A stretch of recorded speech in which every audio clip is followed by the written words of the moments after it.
Upon a time, an artist who had painted a small and very beautiful picture placed it so that he could see it in the mirror. He said, "This doubles the distance and softens it. It is twice as lovely as The it animals out in the woods heard of this through the cat, who was greatly admired by them because he was so learned, and so refined, and so polite.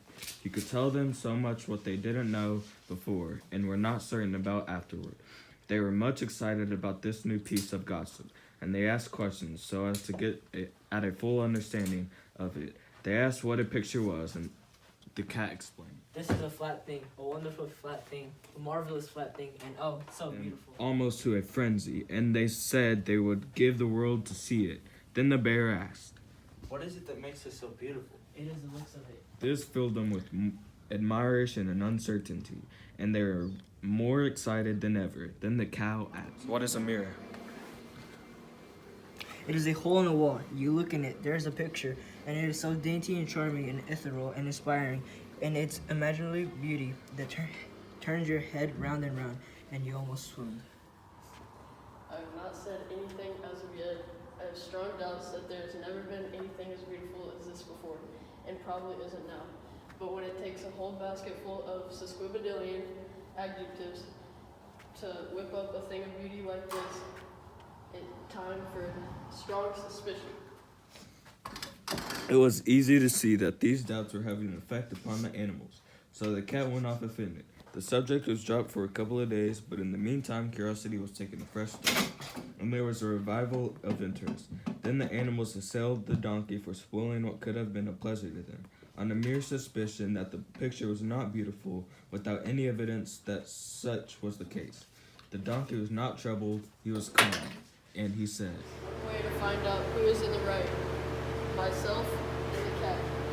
I will go and look in the hole, and when I come back and tell what I find. The animals felt relieved and grateful and asked him to go at once. Which I did. But he didn't know where he ought to stand, and so, through the air, he stood between the picture and the mirror.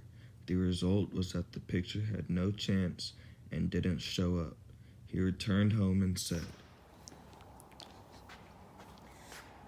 The cat lied. There is nothing in the hole but a donkey. There wasn't a sign of a flat thing visible.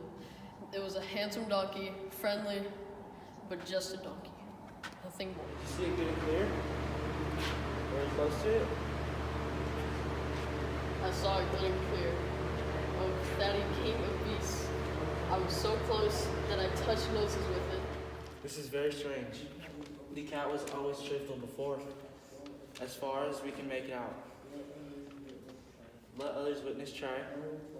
Go below, look in the hole, and come in before it.